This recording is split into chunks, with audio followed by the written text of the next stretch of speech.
Welcome, beautiful Sigma ladies. She's not trying to impress you, and that's exactly why you can't stop watching her. Let's be real. We live in a world obsessed with attention, filters, and followers. Yet somehow she, the Sigma female, walks in without saying a word, and the entire room forgets what it was doing. Here's a wild fact most people overlook. Psychologists have found that people who speak less and observe more are often perceived as more powerful, even when they aren't in charge. Now imagine someone who's not only quiet but calculated, self-reliant, emotionally bulletproof, and borderline intimidating in her calm. Yeah, that's her. People stare. They whisper. They wonder, how the fuck did she figure this all out while the rest of us are still spiraling from last week's group chat meltdown? She doesn't flaunt it. She doesn't explain it. She just is, and that alone messes with minds. And the best part? She's not mysterious because she's playing a game. She's mysterious because she opted out of the damn system and built her own rule book. Grab a drink, lock in, and brace yourself, because we're about to break down 20 jaw-dropping, brutally honest reasons people are in awe of the Sigma female. And they still can't figure out how she cracked the damn code. Let's begin. Number 1. You don't just survive. You upgrade your DNA. She doesn't just survive. She evolves so deeply that even her past wouldn't recognize her. When most people go through pain, they patch it up just enough to function. They numb, distract, repeat old cycles, and call it healing. But not her. A Sigma female doesn't just heal. She dissects the wound, she sits with it, she studies the pattern. And then she does something few have the stomach for. She changes the very blueprint that attracted that chaos in the first place. She's not interested in bouncing back. She's interested in upgrading, mentally, emotionally, spiritually. Her trauma isn't her identity. It's raw material. And while others carry their scars like a burden, she wears hers like armor she forged in fire, not to show off, but to never forget the lessons. People don't understand how she becomes stronger after every hit. They watch her walk away from situations that would have broken others, and they whisper, "She's cold." No, she's just done repeating what didn't work. Her transformation is not for show, it's for survival on a higher frequency. Every betrayal taught her silence. Every heartbreak refined her taste. Every loss taught her to subtract quickly and never beg for what devalues her. She doesn't tell the world what she's doing. There are no announcement posts, no long captions about her journey. She just disappears, goes dark, cleans house, rewires herself in solitude, and then re-emerges so leveled up that even her triggers can't find a way back in. This is what people can't figure out. How does she keep evolving while the rest stay stuck in loops? How does she forgive without forgetting? How does she trust again without being naive? It's because she doesn't cling to the version of herself that needed the pain. She sheds it, ruthlessly. And in doing so, she doesn't just recover, she becomes a version of herself so sharp, so clear, so elevated, that it scares the very people who once underestimated her. She's not healing, she's transforming, quietly, brutally, permanently, and that's what sets her apart. Number 2. You have standards that don't flex, even when you're lonely. Most people cave when loneliness kicks in. They lower the bar, let things slide, entertain company they swore they'd never tolerate, just to quiet the silence. But not you. You've made peace with your own presence to the point where bad company feels louder than solitude ever could. You don't entertain distractions disguised as connections. You don't water yourself down to keep someone around who can't handle your depth. When the room is empty, you don't panic. You protect it. Because you understand that one wrong energy can undo months of inner work. So even on your loneliest nights, when the old version of you might have texted back, said yes, or tolerated less, you don't budge. You don't fill space just to feel less alone. You guard it like a sacred vault. Not because you're emotionally unavailable, but because you know the cost of letting the wrong person in. People mistake it for arrogance. They think you're being too picky, too proud, too distant. But what they don't realize is that you've tasted your own peace.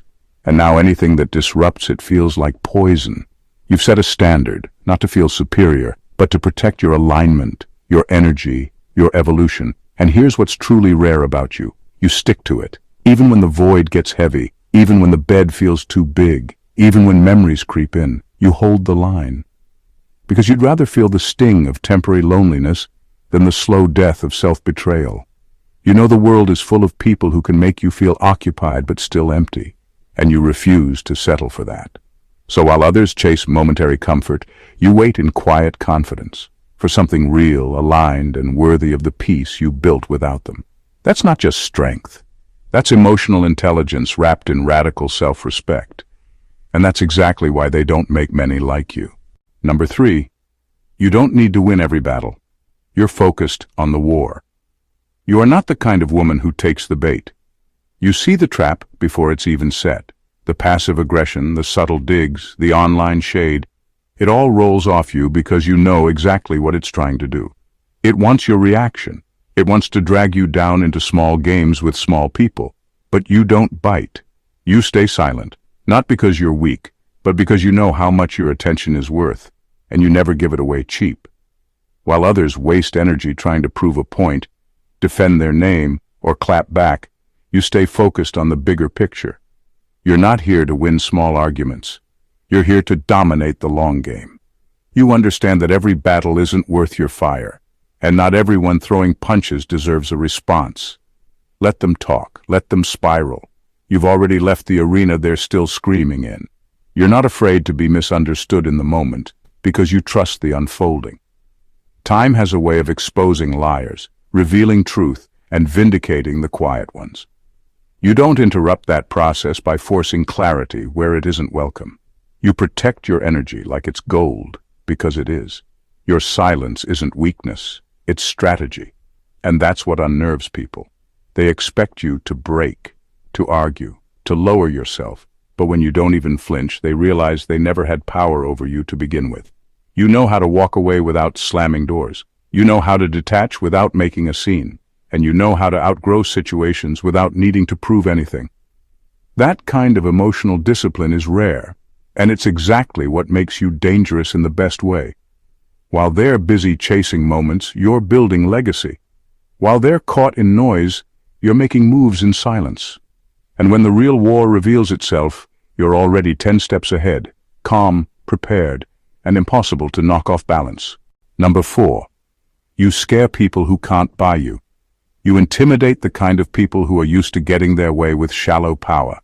The ones who flash their wealth, name-drop their titles, or throw compliments like bait. They're used to transactional attention, where charm, status, or influence are enough to pull someone in. But with you, none of it works. Not because you're playing hard to get, but because you're not for sale. You're not impressed by surface. You don't lean forward when someone brags about who they know or what they drive. You lean back, you observe. You listen for character, not charisma, for alignment, not achievement. If what they say doesn't match how they live, you check out mentally, sometimes without even saying a word. And that quiet rejection, it hits harder than any insult. People who operate on ego don't know what to do with you. They're used to control. They're used to validation. But when they see that your interest can't be bought, manipulated, or flattered, they panic. Because you reflect something back to them, emptiness.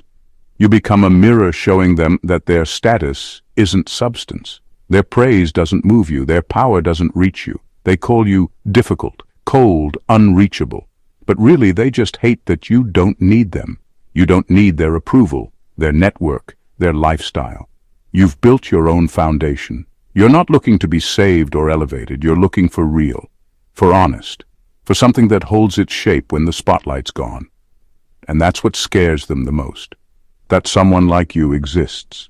Someone who can't be bought. Someone who doesn't chase, doesn't beg, doesn't fold under pressure. Someone whose standards are based on values, not vanity. So they keep trying, louder, flashier, more desperate. But the truth is, if integrity isn't the currency, they can't afford you, not now, not ever.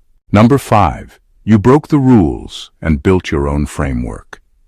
You didn't break the rules because you wanted to be seen. You broke them because they didn't make sense. You watched how people played the game, how they chased approval, followed trends, and obeyed unspoken hierarchies. But deep down, you knew none of it fit you. None of it spoke to your core. So you didn't shout, you didn't protest. You just stepped back, observed the system, and started quietly rewriting it. While others were busy trying to win within the limits, you were busy questioning the entire structure. Why chase promotions you don't want? Why perform emotions you don't feel? Why fake connections just to seem normal?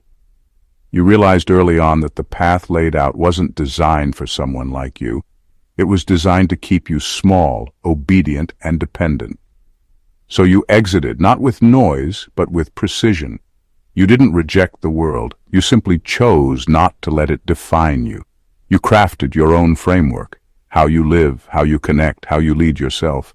And what makes you so rare is that your way works. Not because it's flashy, but because it's real.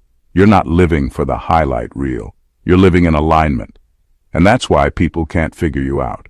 You don't seek validation, yet people respect you. You don't follow the formulas, yet you succeed in ways they can't explain. You don't promote yourself, yet your presence is felt. They followed every rule and still feel lost. You broke all of them and found peace. They think you're rebellious, but really you're just original. You never needed permission. You needed freedom. And instead of waiting for it, you created it. Quietly, strategically, permanently. That's not chaos. That's design, your design. Number 6, you don't bond over pain. You connect through precision. You do not form connections just because someone has been through what you have. You're not drawn to pain for the sake of comfort. You do not sit in circles trading scars to feel seen. That kind of emotional recycling exhausts you. You are not here to trauma bond. You are here to evolve. Most people look for familiarity in wounds. They feel closest to those who hurt in the same way. But you are precise. You are selective. You do not connect based on shared suffering. You connect based on shared awareness. You want people who have done the work, not people who are still living inside the storm. You want clean energy, focused energy, energy that builds instead of bleeds. When someone shows up leaking chaos, you do not rush in to fix them. You do not get pulled into emotional quicksand. You watch, you filter, you ask, does this person want to heal or just to be heard endlessly? You can feel the difference. And when it is the latter, you step back. Not because you lack empathy, but because you have boundaries. This confuses people. They expect warmth just because they are vulnerable. But you do not reward emotional oversharing. You value depth, not drama, truth, not trauma. If a connection is not intentional and clear, you let it pass. And that choice makes you rare. Your circle is small by design. You do not collect people. You do not keep anyone just because they relate to your past. You seek those who sharpen you, who reflect your clarity, who move like you do, deliberate, grounded, self-aware. You have no interest in building houses on broken foundations. You have built yourself too carefully to allow cracks in your space. That is why your presence feels clean. That is why your energy feels different. You are not carrying other people's pain as a badge. You are moving forward, precisely, intentionally, and without apology. Number 7. You walk into a room without needing it. You don't enter a room looking for approval. You don't scan faces hoping someone validates your presence. You already decided who you are before you stepped through the door. That energy speaks louder than anything you could say. Most people walk in hoping to be accepted. You walk in already grounded, already centered. You don't need the room. The room feels that. There's something unsettling about someone who doesn't perform. You're not trying to charm anyone. You're not adjusting yourself to fit the mood. You bring your own. Your energy doesn't rise and fall with the people around you. It holds steady, calm, detached, focused. That's what throws people off. They expect engagement, small talk, a little flattery, but you give none of it unless it's real. People don't understand how someone so quiet can feel so loud, but you don't need noise to make an impact. Your silence is deliberate. Your stillness is powerful. You make people second-guess themselves without saying a word. It's not intimidation. It's the absence of need. You're not trying to be liked, chosen, or remembered. And that's exactly why you are. In a world addicted to validation, your indifference hits like a shock. It makes people wonder why you don't seek what they're chasing. It makes them question what you know that they don't. They sense there's a story behind your composure, and that mystery pulls them in harder than any smile ever could. You're not the loudest. You're not the flashiest. But when you walk in, something shifts. People notice, not because you ask them to, but because your self-possession is rare. You don't walk in looking for space. You are the space. And that's why they stare. That's why they fall quiet. That's why they can't stop wondering who you are, even after you've already left. Number 8. You stopped playing nice and became unshakable. There was a time you tried to be the accommodating one, the one who kept the peace, stayed quiet, made others comfortable, even when it cost you. You smiled when you didn't feel like it. You said yes when you should have said no. You shrank yourself just enough to make room for people who never deserved the space. But that version of you no longer exists. You didn't get bitter. You didn't get cold. You got clear. You realized that playing nice often meant playing small, that being agreeable came at the expense of your own peace. And the day you stopped doing that was the day everything changed. You didn't raise your voice. You raised your standards. Now you speak plainly. You protect your time. You walk away when something feels off without guilt or explanation. And for people who were used to your softness, that shift felt threatening. Not because you became mean, but because you stopped being available to be taken advantage of. They call it arrogance. They call it attitude. But what they're really feeling is your refusal to bend. Your refusal to be anything less than fully in your power. You no longer trade authenticity for likability. You don't smile to make others feel safe while you feel tense inside. You let the discomfort exist. And if someone can't handle that, they were never meant to stay. People liked you better when you were easier to manipulate, when you cared too much, when you over-explained yourself. Now that you don't, they say you've changed. And you have. You've grown roots. You've grown a spine. You've grown into someone who knows that being kind and being a doormat are not the same thing. You don't play nice anymore. You play real. And that makes you unshakable. Because nothing is more untouchable than a woman who no longer fears being misunderstood. Number 9. You can read the undercurrents. Others pretend don't exist. You notice what others overlook. You hear the words people say, but more importantly, you hear the silence between them, the hesitation in their voice, the shift in their tone, the pause that wasn't supposed to mean anything but does. While most people take things at face value, you go deeper. You pick up on what someone is trying to hide, what they're avoiding, what they're afraid will slip out, and that makes people uneasy. You are not fooled by polite smiles or smooth words. You feel the tension behind the charm. You sense the insecurity behind the arrogance. You detect the bitterness behind the fake support. It is not something you try to do, it is how your mind is wired. You scan everything, energy, body language, the timing of a sentence, the energy in a room. You know when something is off, even if no one says it out loud. This ability makes people uncomfortable around you, because when they are with you, they can't perform the way they do with everyone else. Their masks feel heavy, their usual tactics feel exposed, and they don't know why they feel so seen, only that they do. You do not accuse, you do not interrogate, you simply know. And that quiet knowing is often more terrifying than anything loud. People pretend not to notice things all the time. They ignore red flags, they excuse inconsistencies, they play along. You do not. You see the undercurrents, the things that move just beneath the surface, the truths people try to bury. And because you don't flinch when those truths appear, people feel naked in your presence. You are not interested in illusions. You are interested in what is real, even when it is messy, even when it is dark. And that level of honesty disarms people. It rattles those who rely on pretense, but it draws in those who are ready to meet you without the performance. You are fluent in subtext, in energy, in what is unsaid, and that makes your presence impossible to fake around. You do not just listen, you perceive, and that alone changes every room you enter. Number 10. You never weaponize your femininity, you transcend it. You don't play the game most people expect from a woman. You don't lead with charm, flirtation, or beauty as a currency. Not because you lack it, but because you know how cheap it becomes when it's your only leverage. You learned early that using femininity as a tactic may open doors, but those doors often come with strings, expectations, and ceilings. You're not here for that. You don't need to exaggerate your softness or downplay your power to be accepted. You don't dress for approval or smile to diffuse tension.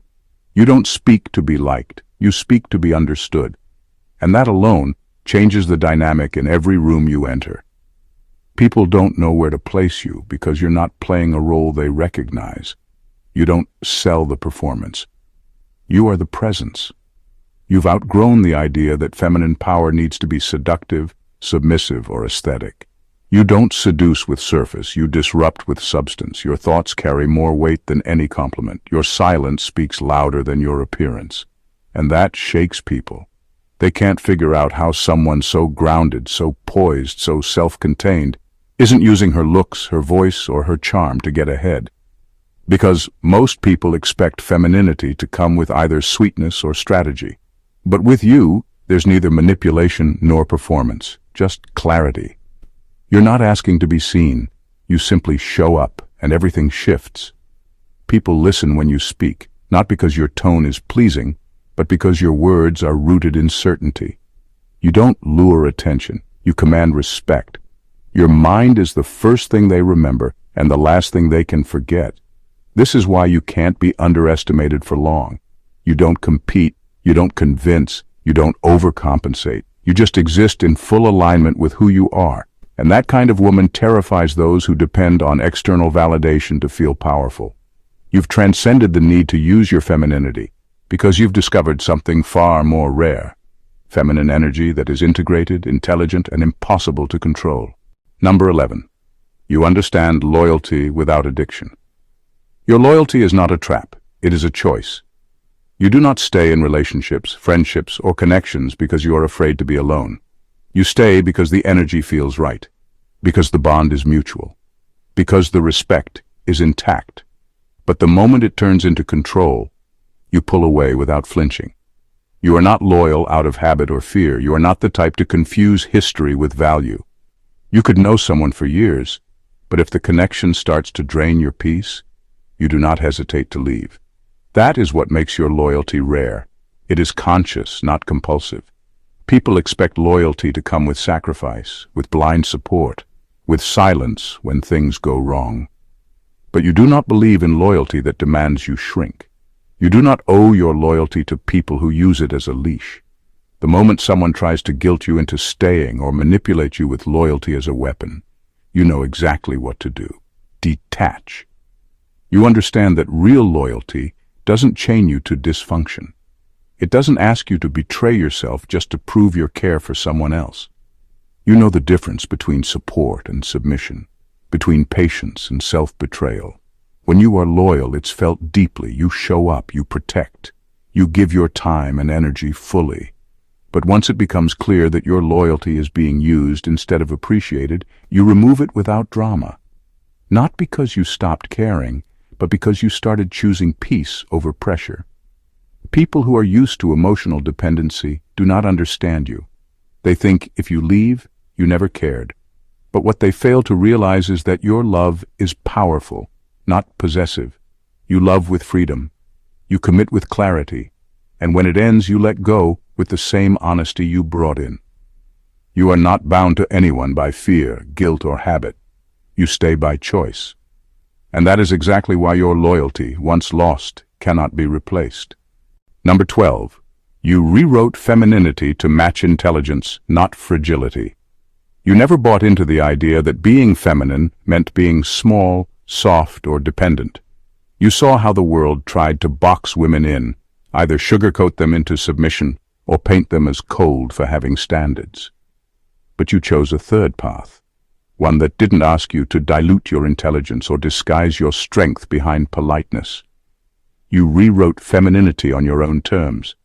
You don't perform the boss babe image that screams confidence but runs on burnout and constant approval. And you're not the ice queen who's emotionally shut down just to be respected. You're something more grounded, more real. You found a way to be both powerful and deeply self-aware without becoming a caricature of either strength or softness. Your femininity is not decoration. It is not a marketing tool. It's not something you wear to be more acceptable or to make others feel comfortable. It's an extension of your mind, your clarity, your boundaries, and your vision. You walk with grace, but you speak with precision. You listen carefully, but you do not tolerate disrespect. You can be kind, but never weak, and that throws people off. They expect you to either submit or compete, but you do neither. You collaborate when it aligns and walk away when it doesn't. You don't need to overpower anyone to feel powerful. Your confidence doesn't come from proving something. It comes from knowing who you are when no one's watching. You made femininity functional, not performative. You allowed your intuition, your depth, your emotional intelligence, and your discernment to lead the way. You stripped away the performance and kept the essence.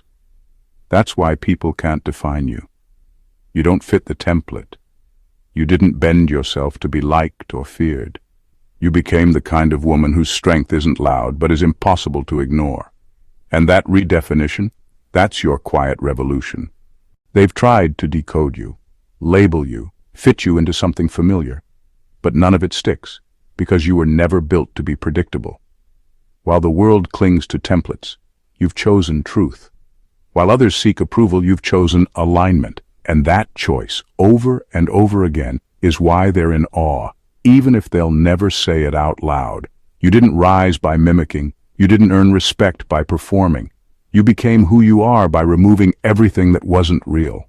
You traded empty praise for inner clarity. You stopped chasing rooms that never felt right and started building your own space. And now? You don't just walk different, you exist different. People can't figure out how you did it. How you stay so calm, so focused, so untouchable in a world addicted to noise and chaos.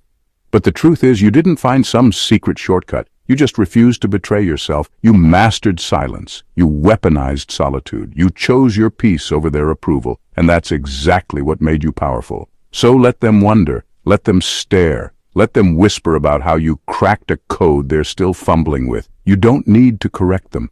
You don't need to explain. Because when you're built on truth, you don't need the spotlight to shine. You are the light. If this spoke to your soul, even a little, don't just scroll away. Hit that like button to show some love. Drop a comment and let us know which truth hit the hardest.